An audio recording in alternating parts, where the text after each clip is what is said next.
Lestari budayaku. Baik, kepada Bapak Harun Ar-Rasyid SHMH, bahwa seperti kita tahu, cagar budaya itu bukan hanya peninggalan masa lalu yang diam dan rusak, ya, adalah warisan sejarah yang hidup, mencerminkan jati diri dan nilai luhur dan perjalanan panjang peradaban kita. Salam budaya luar biasa. Bapak Dr. Andes Wahyu Indrasana, dan yang ketiga adalah Bapak Joko Nugroho. Dan pada kesempatan pagi hari ini dalam sosialisasi cagar budaya dan warisan budaya dengan tema aspek sosial ekonomi dalam pemanfaatan cagar budaya. Dan nanti malam sudah hilang, sudah tidak mau diambil. Pertanyaan saya, kira-kira hilang kemana? Ada yang tahu? Wah. Dikubur kembali. Jadi memang terkait dengan UDJP, benda cagar budaya, teorinya hampir sama dengan mungkin di slide kedua. Mohon. Itu mungkin ada yang belum kenal dengan jadi Kabupaten Bantul itu mempunyai sejarah yang panjang. Ini berkaitan dengan tinggalan masa lalu yang diluncurkan. Sudah besok Gunung Wiko? Sudah besok belum? Belum? Nah, ini malah yang punya wilayah belum punya, belum tahu.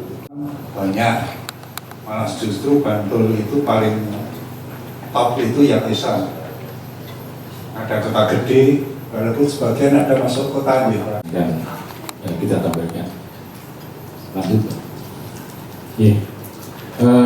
Kota Gede seperti kita ketahui bahwa dulu merupakan kawasan bekas ibu kota Mataram Islam di abad 16, sehingga setelah di era Sultan Agung Raja yang ketiga memindahkan keraton dari Kota Gede menuju Porto Pleret, hingga Kota Gede ditinggalkan, dan kemudian di masa berikutnya itu menjadi sebagian dari kawasan hunian. Saya bertanya kepada Bapak Harun, saya tadi penasaran yang pertama tentang patung Ganesha tadi, katanya kok hilang, terus maksud saya hilangnya itu mistis atau kriminal dulu akhirnya. Kenapa saya katakan kriminal? Ya karena itu dalam rangka untuk tadi teori bahwa kemudian memang di beberapa tempat, saya tidak menyebut misalnya di beberapa tempat masih banyak terkait dengan jual beli seperti itu, Pak. Jadi arca-arca yang mempunyai indera keenam itu dinaiki oleh seseorang. Percaya nggak, tidak percaya seperti itu. Dan bahkan di kamera saya, menurut saya gendruwo saya dapat ruangan kosong Tentang Kalang. Jadi begini, orang Kalang itu memang backgroundnya itu banyak ketika didatangkan oleh Sultan Agung, itu kan mereka dari bagian Bayu Tambangan, yang mereka awalnya memang menganut itu. Dari kata Kalang itu sendiri kan salah satu tafsirannya adalah mereka itu ditempatkan di satu tempat dan Sultan Agung yang menerjemahkan bahwa itu di Kalangannya ditempatkan di tempat yang khusus seperti itu. Kami jadi paham dengan sosialisasi cagar budaya ini, jadi kami dengan kehadiran kami ini ya nanti akan kami juga sosialisasikan ke teman-teman yang ada di kantor. Berkaitan dengan tempat-tempat yang ternyata estetik, Bapak.